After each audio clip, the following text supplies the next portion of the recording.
Hello, everyone. Welcome to another episode on Elation's Inclusive Communications podcast. I'm very excited about today's discussion where we'll be featuring Respect Together. Respect Together is an organization that works to prevent and end sexual violence. And during this month of April, they are celebrating Sexual Assault Awareness Month.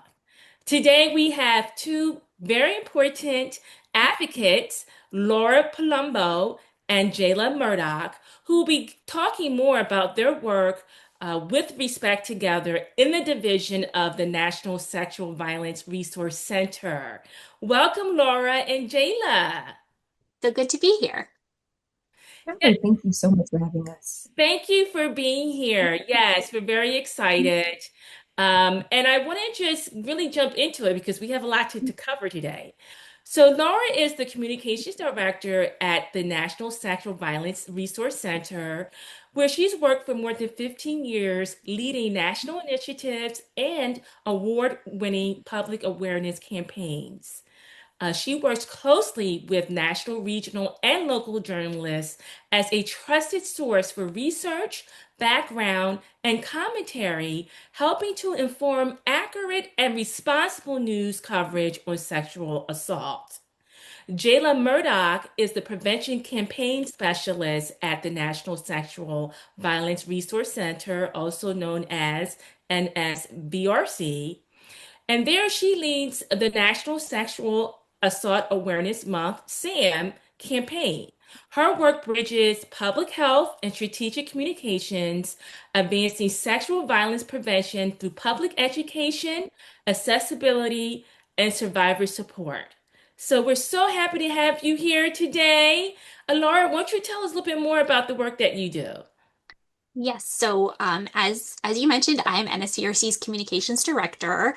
Our organization, or Respect Together, our parent organization, is doing work on preventing sexual abuse, assault, and harassment. And NSVRC is the national division of Respect Together, where we're developing a lot of resources and tools to support communities in doing this very important work.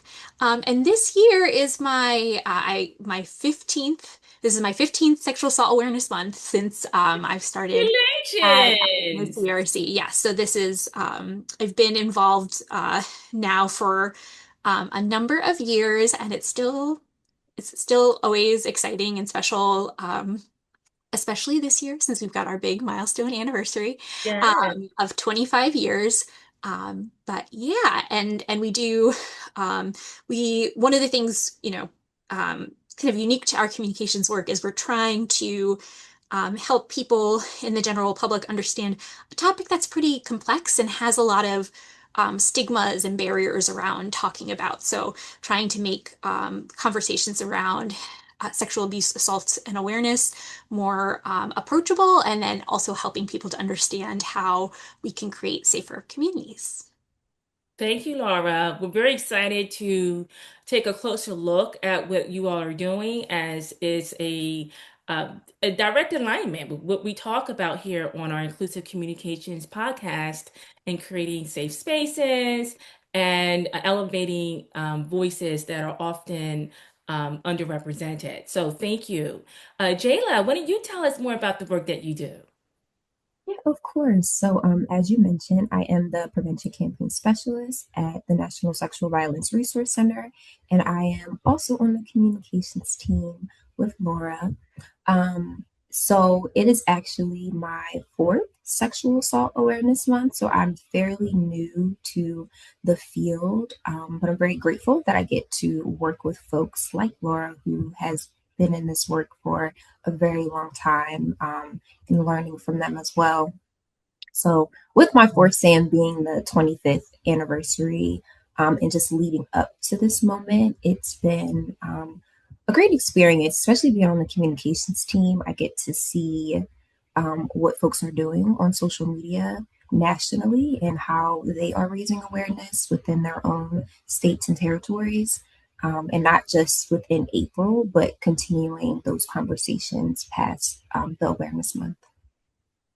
Wonderful, Jayla. Yes, absolutely. This is a year-round uh, initiative that should, I'm going to say, take center stage so people can learn more about the importance of the work that you all are doing and the impact and of the people that you're helping to serve. So let's jump into our first question. So, Laura, can you take us back to the origins of the Sexual Assault Awareness Month and share how NSVRC helped to shape and grow the initiative over the years? Yes. So we like to think of the history of Sexual Assault Awareness Month being really connected to so many social movements that have been a part of, making progress in our society so that it is more inclusive, equitable, and respectful. So in terms of the big picture of Sexual Assault Awareness Month, we think that it really has grown out of movements like the civil rights movement, and the women's rights movements. And in the 1970s, we started to see a lot of more coordinated grassroots organizing happening around um, creating resources and support for survivors of sexual assaults. And for a few decades, that was happening in a really grassroots and organic way. And then NSERC came on the scene in 2000. That's when we were first established. And at that point, there were efforts happening for Sexual Assault Awareness Month, but it was actually a little bit different in every state and community. So there were some folks were using the month of April, some were using an awareness week, some were using the color teal, some were using other colors. And so what folks really wanted NSVRC to be able to help support the field in doing was having a more coordinated National Sexual Assault Awareness Month campaign so that their efforts on the state and community level um, could be contributing to something that was happening on a broader level, and that there could be alignment between what was happening in local communities and on a national level. So that led NSVRC to actually we started with that surveying the field, finding out what month most events were happening, what colors most folks were using, and kind of from there we created some more coordination around what the national campaign looks like. And then we began developing an annual theme each year to kind of center messaging in a specific direction, and then creating free resources that folks could use as is or adapt for their community during the month of April. Wow, Laura. So you all have led the charge in creating a united movement around the Sexual Assault Awareness Month. So congratulations. So I understand that you all have been doing this for the past 25 years, which is amazing. So tell us how did the sexual violence prevention efforts evolve, and what are some key milestones or shifts that stand out the most to you? So, over the past 25 years, as I mentioned, I've been here for a portion of them, but not all of them. So, for what I've definitely seen over time is there has been that even though there is still a lot of stigma and barriers around having these conversations in our communities, that we've created a lot of inroads to be able to have more conversations about the fact that sexual abuse, assault, and harassment are something that happen in every community, and that we can work together to make communities that are safer. So I think that that piece of it, we've definitely seen some really good shifts in public awareness. And I think the other piece of it is that we have really, although the name of Sexual Assault Awareness Month is still awareness, we really have focused not only on awareness, but what prevention can look like. Because we don't just want people to be aware that sexual assault is something that's happening in their community and be complacent about that, but we really want people to feel motivated that they can play a role in supporting a safer community, that they can be, that they probably know someone who is a survivor, whether they've told you or not, that you can be a safe space for those people in your life, and also that you can play a role in creating a community that has norms really grounded in respect and inclusivity. So I do think that over time we've really seen that prevention piece come more to the forefront, while also still really honoring the voices of survivors that are so critical to the movement to um, end violence, but also making sure that we're talking about ways that anyone in a community can get a lot involved and make a difference. I love that, Laura. I certainly feel that the work that you all do hits close to home. And like you said, I mean, I can play a role, you can play a role, we all can play a role in this work because this is an area that could really impact anyone that we know, even yourself one day. So I really love the grassroots part of the work that you do. Is anyone can really feel connected to the work that you all are doing, and so thank you for again sharing more about how you got started, and just give us a little bit more information about who are those people who are using your resources the most so we can really understand, the who you're connecting with in this initiative. Yes, that's a great question. So NSCRC, we're creating some free materials and resources that are available at the national level. But the folks that really bring Sexual Assault Awareness Month to life are our partners in communities all across the United States, and it's really becoming more of a global movement. So when we are developing resources and tools and materials, we have a few audiences in mind.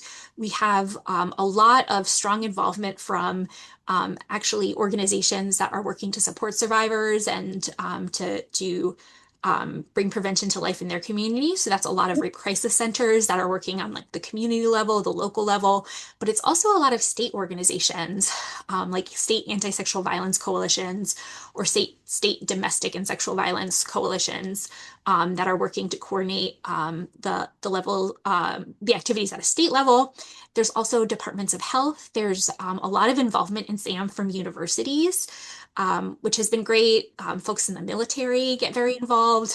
We've seen a lot of involvement engagement from law enforcement, forensic nurses. And so all of the many disciplines that kind of um, come together to play a role in supporting survivors and making safer communities are really the ambassadors who are bringing SAM to life in their communities through initiatives and events. And then, of course, I forgot to mention it, but we also get a lot of students that are involved that really want to make a difference, whether it's in their middle school or in their high school, at people who don't actually have aren't necessarily a professional working in the field, but just want to be a part of raising awareness and making a difference. Yeah, I think that speaks to how relevant the work that you all are doing, that people can plug in on a personal level or a professional level. And that's just speaks to again, the ways that are available to really get involved with the work that you're doing at Respect Together and SVRC. So I'm amazed how like I said, the range of you stated from youth to law enforcement to high level professionals and researchers in this work. There's room for everybody. So I think that's a very important message in today's episode, that there's room for you, watcher and listener, to be able to get involved in the work that Respect Together is doing. So let's get Jayla involved in the conversation. So Jayla, this year's 25 Years Stronger theme is very powerful. What does it represent, and how does it reflect both progress and the work that still lies ahead? Yeah, that's such a great question. For me, I think what's really special about this theme, 25 Years Stronger, looking back, moving forward, is that it can really mean something different for everyone, depending on where someone is in this work. So, for people who have been a part of this movement for decades, it's a moment to reflect on how far we have come. And for folks who are just beginning to engage or just learning about what sexual assault, abuse, and harassment is, it feels like an invitation into something that has been built for more than 25 years. It's a strong movement and it's continuing to grow. So, the looking back part of the theme means honoring those survivors and advocates, and especially communities of color and other marginalized communities whose grassroots organizing laid the foundation long before Sam had a name, like Laura mentioned. And moving forward is the reminder that we're not done with this work and there's still more that we need to do. So the progress is that we've moved from beyond just awareness into real conversations about prevention and accountability and culture change.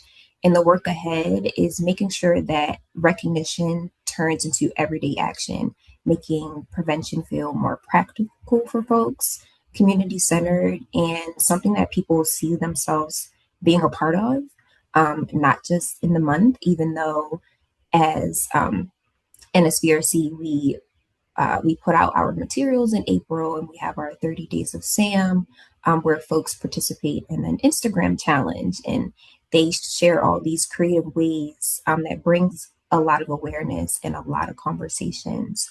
And so, like our hopes, or my hope, when I develop these themes with my work group and the teams, is that folks continue to use those materials or those creative outlets and aspects throughout the year. Okay, Jayla, thank you. And yes, as you said, this is a year-round important topic, and this isn't go away in 30 days. I mean, because people are impacted, every day, every month, every week, every year. And so I just think it's wonderful that you all are really leading the charge of being consistent and with your focus on prevention and ways to end sexual violence. And so, at Elation, we, value the importance of storytelling, developing an impactful narrative and a messaging framework that really brings to life the important work that organizations do. And as we know that you do that as communications professionals at Respect Together, working with NSBRC. So the next question is, how has the communication around sexual violence changed, particularly in terms of inclusivity, representation, and survivor-centered messaging? Another really great question. So I think that one change that we talked about was already was kind of a focus not just on awareness, but actually moving people to think about what does it look like to prevent sexual violence? What does it look like to change our communities? How can we move from just awareness to action? So that's been a part of the conversation. But I think that really there's been a lot of work around trying to broaden messages and definitions so that folks understand that when we're talking about sexual assault, when we're talking about safe communities, there isn't just one definition of what that looks like. Because for a really long time, the focus on when we were talking about issues of sexual assault was on young white women, and that is not fully representative of all the people who are impacted by sexual abuse, assault, and harassment. We know that it impacts people all across the lifespan. We know that it impacts people of all races and gender identities and expressions.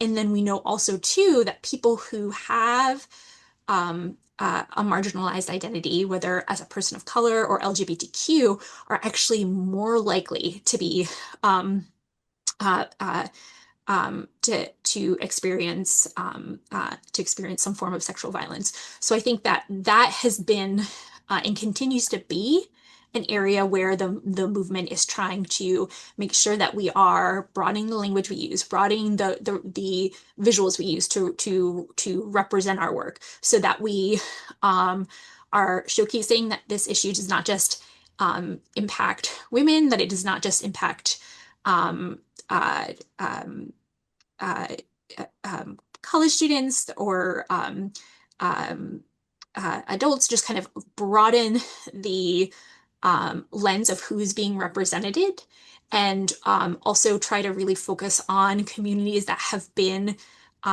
for a long time underrepresented in this work. Thank you, Laura. Jayla, I really liked your points that you made on culture shift. Is there anything that you wanted to add this part of the conversation?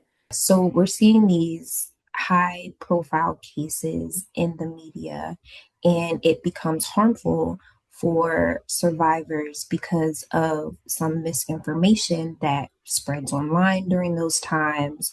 You know, as someone on the communications team on social media, people commenting certain things that are harmful to others. And it just comes around being respectful and showing respect within our communities. And that's truly a way that we can build safer communities and how we can continue to move forward. So thank you for the work that you all are doing at Respect Together. So we have just a few more questions before we close out. Laura, can you go ahead and tell us, how does NSVRC ensure its campaigns resonate with diverse communities and address the needs of historically underserved groups? This is a another good question, and it's really it can be really challenging as a mainstream organization where our um, uh, we're trying to um, create um, messaging that has broader relevance. If I think it has felt for folks like for a long time that because we were trying to focus on a as broad of a message as possible, that we weren't actually highlighting those diverse experiences and voices, and that we weren't bringing in the experiences of underserved groups. So we have really tried to shift that approach, and trying to ensure that like our campaign materials and messaging are informed by the communities that we serve. So we try and do things like surveys and focus groups to be able to get input on our the materials that we develop. But we also try to create tools that folks can customize and adjust, and that also have like an interactive element. So for something like our 30 days of CM campaign, our Instagram contest, where we have prompts for each day in the month of April, trying to give people really um, a a general prompt that they can really make their own, and then also trying to really highlight the opportunities there are for folks uh, to center voices that have been marginalized. Um, and then I think um, and this is the other thing that is important for NSVRC or any mainstream organization to keep in mind, is that this is um, never um, never a box that gets checked. It's an ongoing process. It's an ongoing journey. And so over the years, we've expanded our campaign to not just have materials in English, but to also have materials in Spanish. And although that is a great step, that does not meet the needs of all people with limited English proficiency. And so what we always have to be kind of seeing the progress that we make as also a reminder of how much further we need to go in ensuring that we're including diverse voices. And then the other piece of it that has been important for NSVRC as a mainstream organization is to really see ourselves as just one piece of the puzzle and not the be all end all, and to really value the partners that we have working at culturally specific and community specific organizations. And instead of us trying to um, uh, um, uh, trying uh, to uh, sort of seeing them as the leaders in this space and uplifting the work that they are doing, so that it is not just what people um, are hearing from NSCRC and what we're putting out there, but that they see us sharing our partners' resources and materials, and they see us sort of pointing to the collective expertise of our movement, the collective uh, strength of our movement. And so that has been an important area for us too. Laura, that's awesome. I mean, I'm sure that's contributed to your success of your efforts to make your work community led, because that keeps you relevant, right? It keeps you speaking to real-time issues coming directly from the community, and that's not always easy to do. So I want to congratulate you for that, because oftentimes people sometimes are approaching it from their lens, but you all are doing a good job in bringing everyone's lens together and making that part of that united movement nationally. So that's just phenomenal that you all are doing that work. You are really investing a lot of time and effort to make sure that you're bringing communities along in this movement. So we have just a few more questions. What are some best practices for organizations and communicators who want to speak about sexual violence in a responsible and impactful way? Yeah, I can share a little bit Okay. about this. So one thing that I've learned, and we talked about this a lot in this conversation today, is how we talk about the issue really matters. And using things like plain language really helps people connect with it. Not necessarily using jargon or words that we use in the field, but using language that most people can understand. It also starts with centering survivors and choosing words that protect their dignity, not language that focuses on the trauma in a way that feels graphic or overwhelming. Um, and like we also talked about in this call, accuracy is really important, not necessarily focusing on those myths about sexual violence, but focusing on the facts because there's still so much misinformation about it and what prevention actually looks like. And as communicators, we have that responsibility to make sure they're not, or we're not repeating harmful ideas, even if it's unintentional. So, what really helps start conversations, it's not just about the harm, but also talking about prevention and what people can do. So, when people understand the role, even if it's in a really small way, the issue feels more approachable and less overwhelming. Well said, Jayla. And I think that's a point that's often overlooked. Oftentimes, out of wanting to seek justice, we deal with the offender and not really think much about the survivor, right? And having an empathetic view about, their experience in the situation. So I 100% agree and have learned even in this conversation and Elation's time working with you all about the importance of, messaging. So thank you for bringing that up. Laura, is there anything you want to add to that?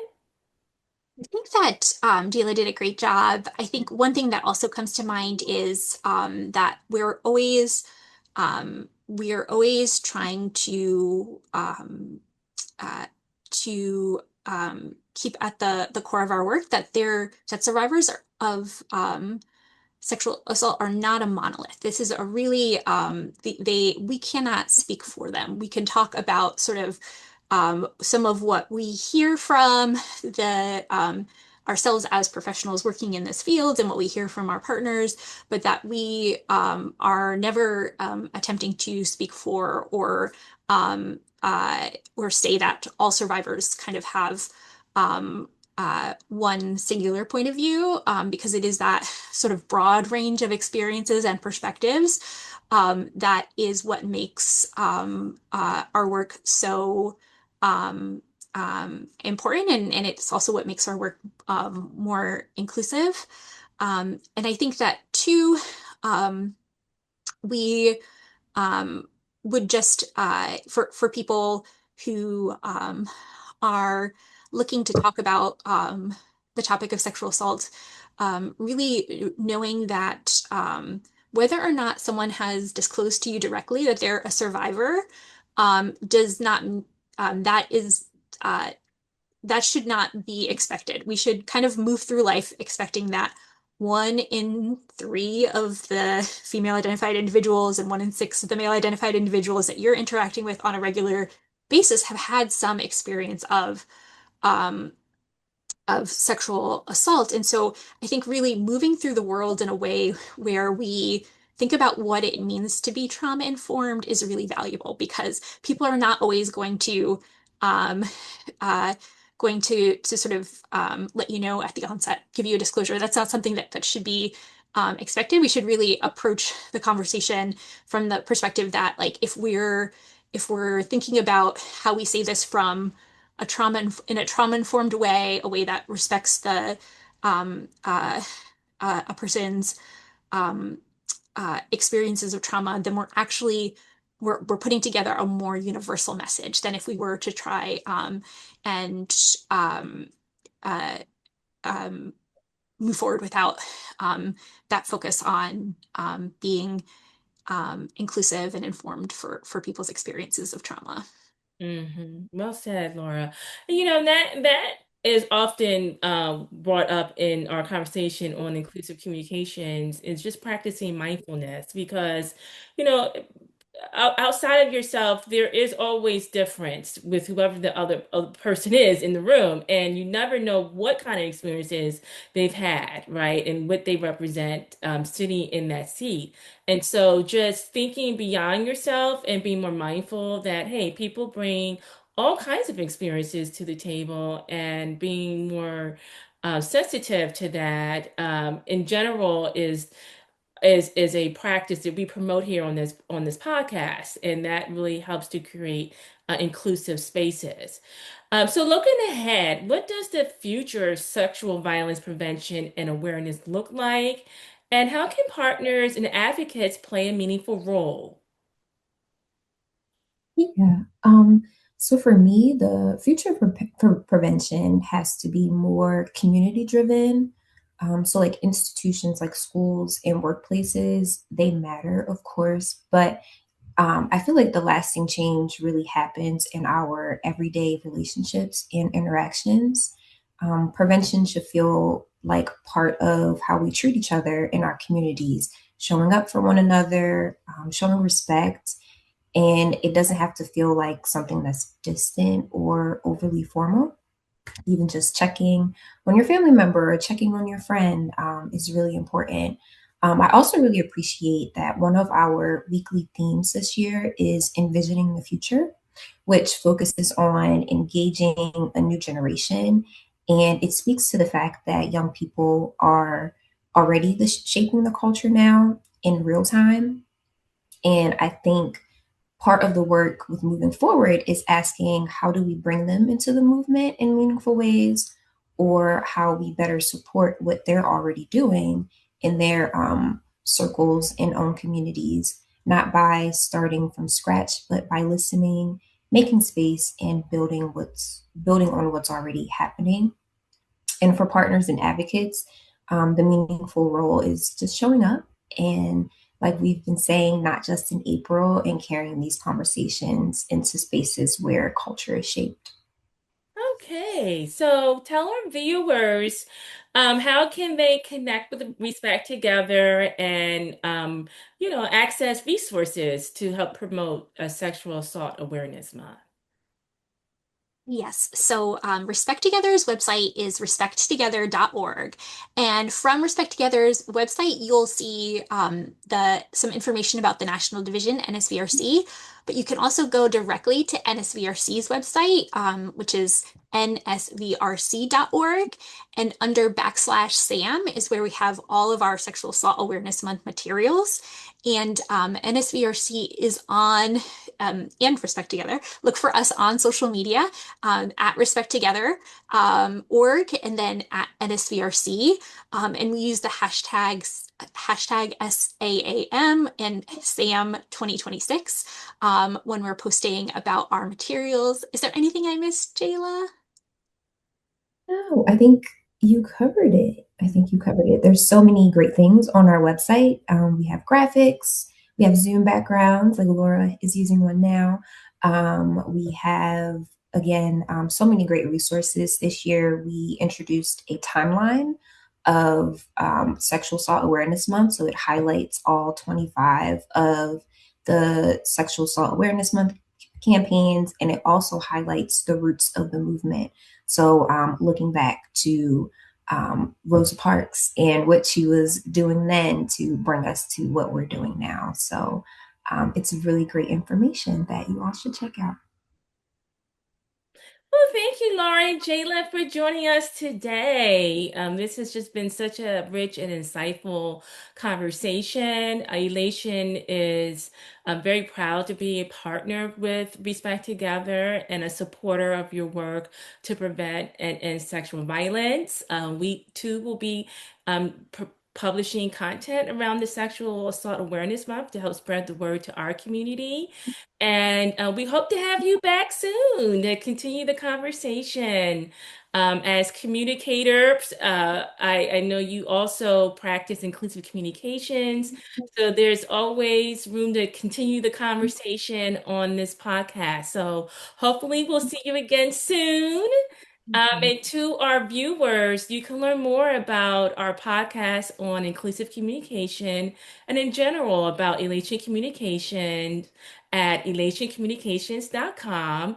You can follow us on Instagram, Twitter, and Threads at Jerica Talks, and on YouTube at Elation Communications, LinkedIn at Elation-Communications, and on Facebook at Elation Comms.